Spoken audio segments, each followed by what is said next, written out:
Estás escuchando Vinimos, el podcast sobre vinos, espumantes y bebidas de Marisol de la Fuente.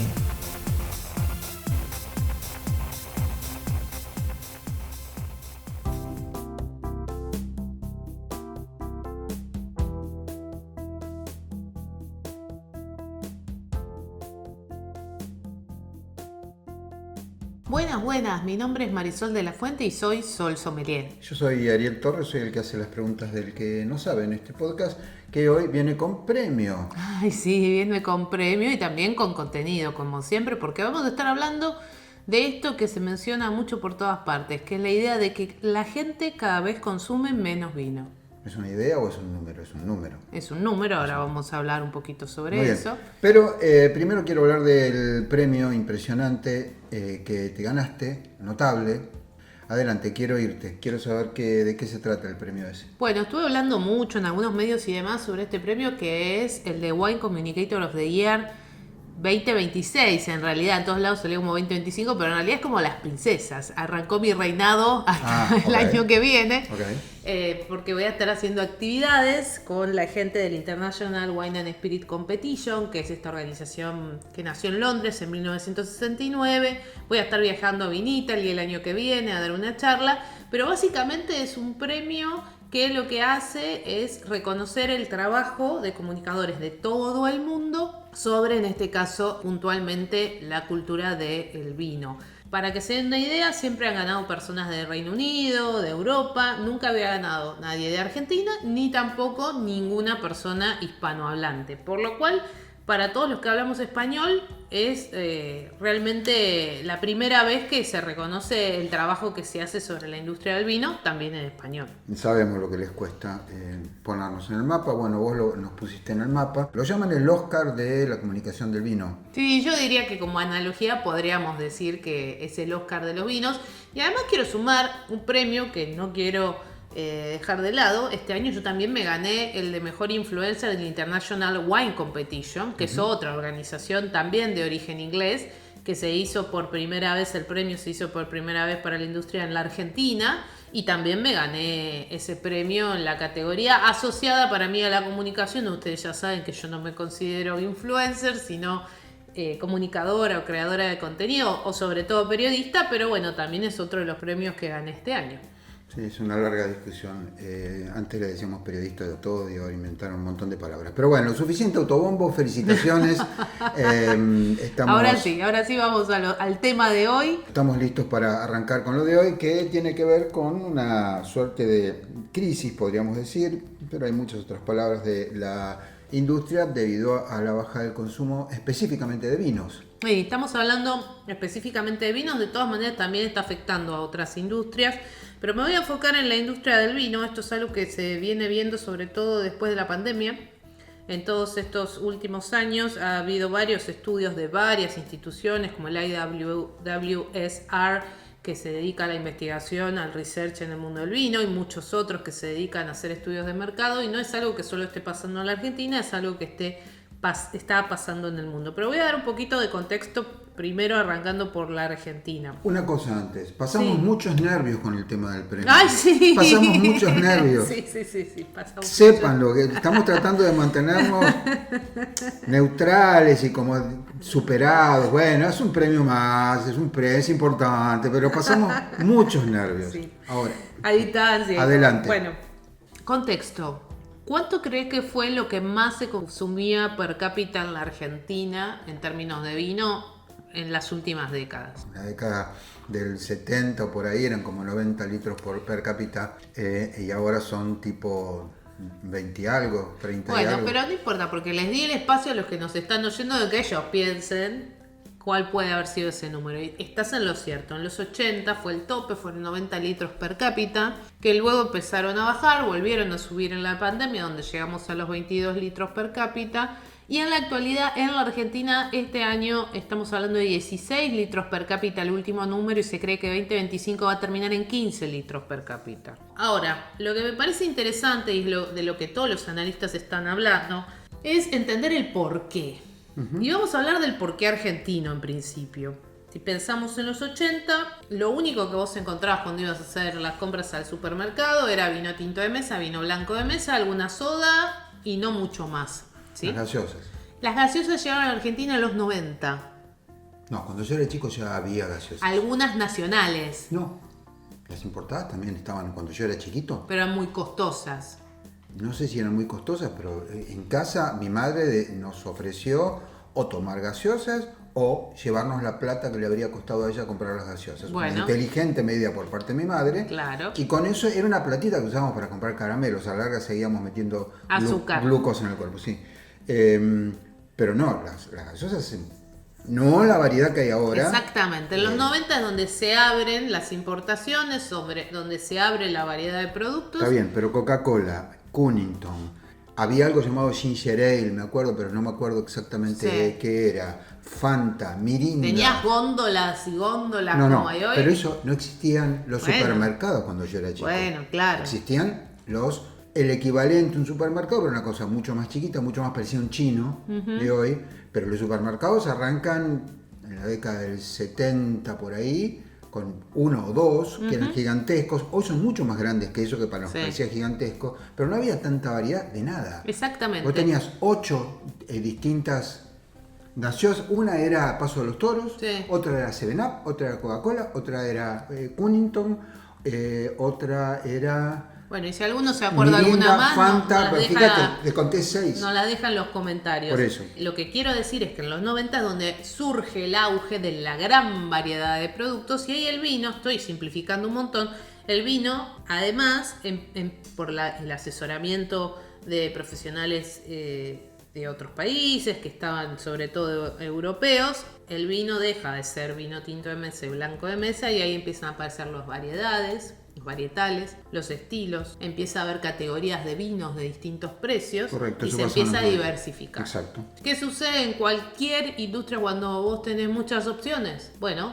si vos empezás a tener opciones de mayor precio y la gente va por las de mayor precio, generalmente disminuyó el volumen. Bueno, hoy estamos como en el máximo, la máxima situación asociada a esto. ¿Por qué? Pasa la pandemia y esto sí, ya no tiene que ver solo con Argentina, sino con el mundo. Los consumidores empezaron a consumir menos y de mejor calidad. Eso te baja el volumen drásticamente. Y repito, no solo en vino, también lo bajó en destilados, también lo bajó en cervezas y en otras bebidas. Además de eso, quieren que sean bebidas con baja graduación alcohólica o sin alcohol. El vino, en líneas generales, es una bebida que normalmente está entre los 13 y 15 grados de alcohol. Sí, hay un tope de alcohol en Argentina, pero no importa, son bebidas de 13 y 15 grados de alcohol. Cuando vos te encontrás con la cerveza, que tiene 4 o 5 grados de alcohol, y ahora además hay sin alcohol y bajas en alcohol, u otras opciones de bebidas sin alcohol directamente, saborizadas, gasificadas, naturales, con hierbas. Bueno, obviamente el consumidor al momento de elegir no solo compra menos y mejor, sino que tiene una multiplicidad de opciones que está impactando fuertemente el consumo en todo el mundo, no solo en la Argentina. Es un problemón, es una crisis, la industria en la Argentina está en crisis y la industria está en problema porque no sabe cómo levantar el consumo, pero a la vez, y esto va 100% por mi cuenta, es una industria en la Argentina, la del vino, que no logra adaptarse a los cambios de consumo. Y pasa algo más. Vos en cualquier industria generalmente tenés esa pirámide donde tenés los productos de la base y los productos que son los costosos, ¿sí? Los íconos, los más alta gama. Pasa en casi todas las industrias eso. El consumo siempre está en la base y es esa base la que te sostiene el negocio. Hoy en la Argentina muchas de las grandes bodegas, el 80% está sostenido por el vino más barato de su portfolio de productos. Ahora, cuando vos ves las acciones, las inversiones, las actividades de comunicación, por supuesto, ¿dónde están puestas? Me imagino que los de más alta gama. Exactamente. ¿Y por qué? Y porque son los que te dejan más revenue, son los que te dejan más ganancia. ¿Sí? Entonces es lógico que cuando vos decidís dónde vas a invertir, en un caso estás al límite de costos, en el otro tenés el margen, entonces vas a invertir en el que tenés más margen y en el que además te da más ganancia. Y eso suena muy lógico. Ahora, la realidad es que si vos querés hacer crecer el consumo, tenés que hacer crecer el consumo de la base. Además hay otras variables. Si me voy a los 80, gran parte del consumo era consumo interno, no había exportaciones. En los 90 es donde aparecen las exportaciones. Me vengo al 2025, te diría que casi el 90% de lo que se consume es consumo interno. En la Argentina, además, está impactado por la situación económica propia del país. O sea, tomar vino es caro. Es caro, es esto que vos decías antes y que lo conecto con el premio. Esta idea de hay que acercar el vino a la gente, hay que simplificar el consumo, que cada uno tome como quiera. Ahora, en la realidad, la forma en que se sigue comunicando el vino es aspiracional. Entonces, esa barrera que se construyó de los 90 hasta acá, para mí sigue siendo una barrera porque hay una especie de esquizofrenia de la industria, por esto mismo que conté recién, donde dice hay que acercar el vino a la gente y después te habla del vino de alta gama que la botella vale 250.000 pesos la botella. Por lo cual, lo que tengo para decir sobre este punto de la gente consume menos vino como una generalidad es que nunca es unicausal, siempre es multicausal. Tiene que ver con esto que decía antes de la multiplicidad de opciones en la góndola, tiene que ver con que hay otras bebidas que son más accesibles o más amables o más fáciles. Tiene que ver que el vino sigue siendo caro en términos de los ingresos en general que tiene un argentino promedio.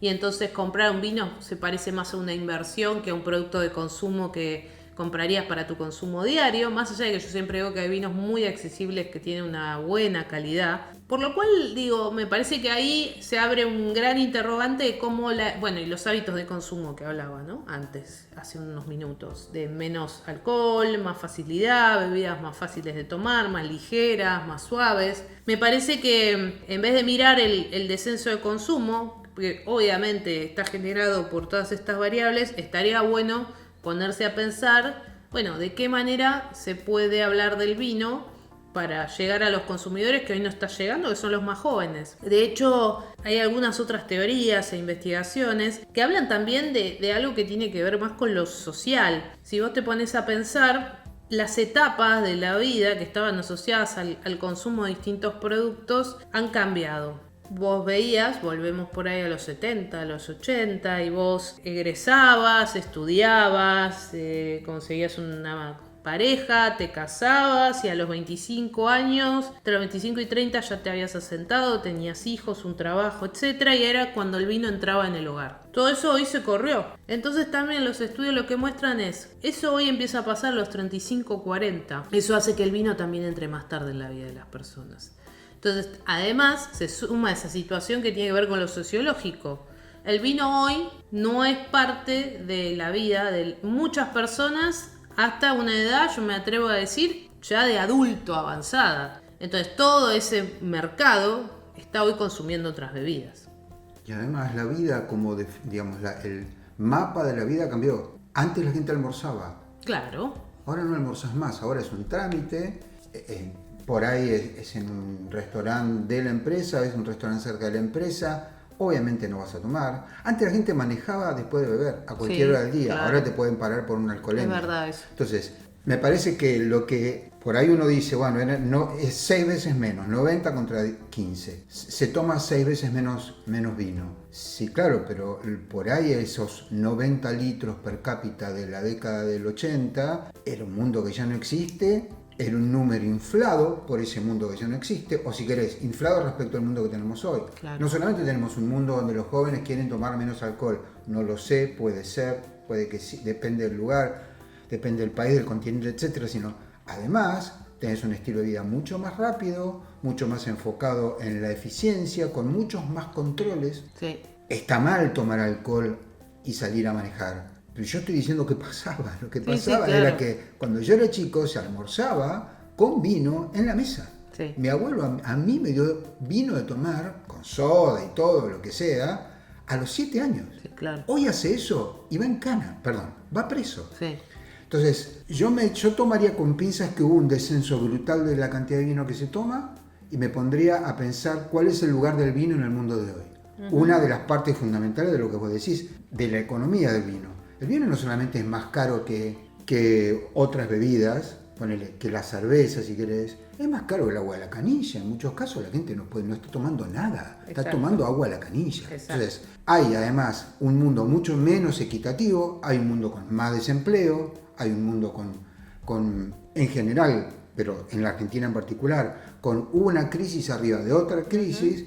Obviamente que llega un punto en el que el vino, sí, lo ves en la tele, lo ves en el aviso de bailando el tango y el tipo arriba del caballo. Obvio. Y nadie tiene más un caballo, gracias y puede con mucho esfuerzo comprarse un cochecito alguna vez. Así que no solamente me parece que hay razones económicas, sociales, culturales, de estilos, de modas, de elecciones generacionales, por ahí de diferenciarse. En mi familia que tomaba alcohol, yo le voy a entrar al té verde, sino que la vida cambió mucho, no lo notamos, pero la aparición, sobre todo las nuevas tecnologías y los métodos de control hacen que vos necesites trabajar más rápido, con más eficiencia, y el vino es como que pertenece a otro mundo.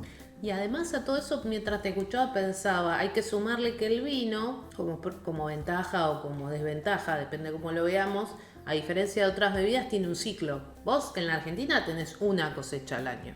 Y Además, lo que saques de eso es lo que vas a poder producir. Y si mirás el campo, tenés insumos importados. Y si mirás la bodega, tenés casi todo insumos importados, que termina impactando en el costo. Entonces también hay un límite de cobertura de costos de un producto como el vino, y además tenés el tiempo, ¿no? En un vino joven es del año, pero digo, cualquier otro producto requiere de tiempo para estar terminado y eso trae costos.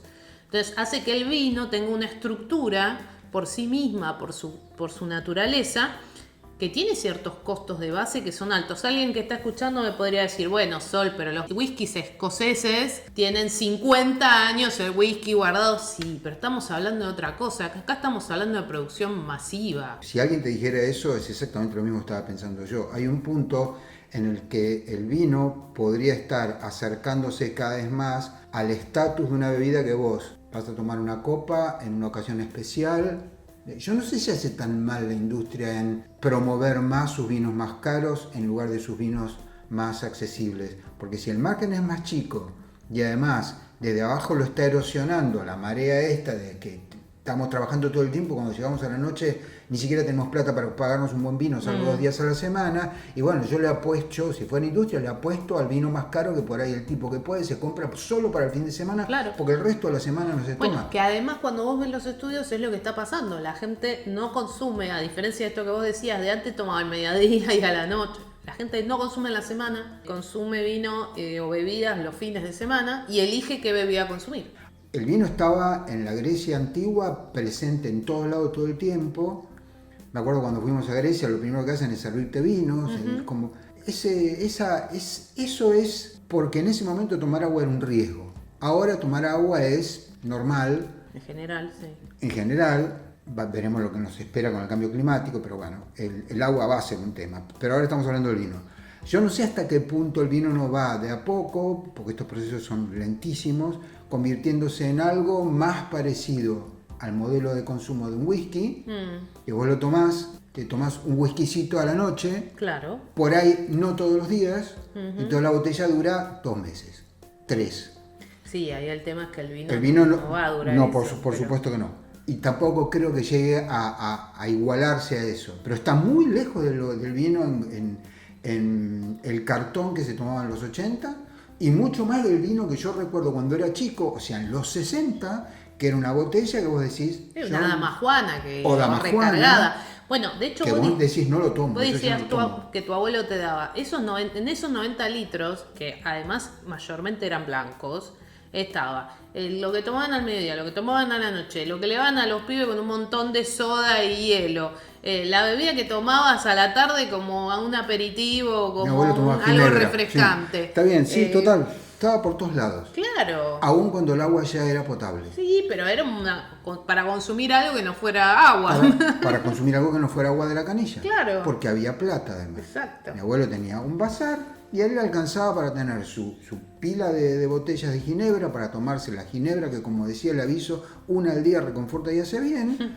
Y él tenía esa excusa y tomaba vino al mediodía y tomaba vino a la noche. Y él me contaba que en la Ría Gallega, cuando era invierno a la mañana, a él con 7 años le daban tomar vino para antes de ir a trabajar. Sí. Él trabajaba a los 7 años y tomaba vino. Es un mundo que desapareció. Sí.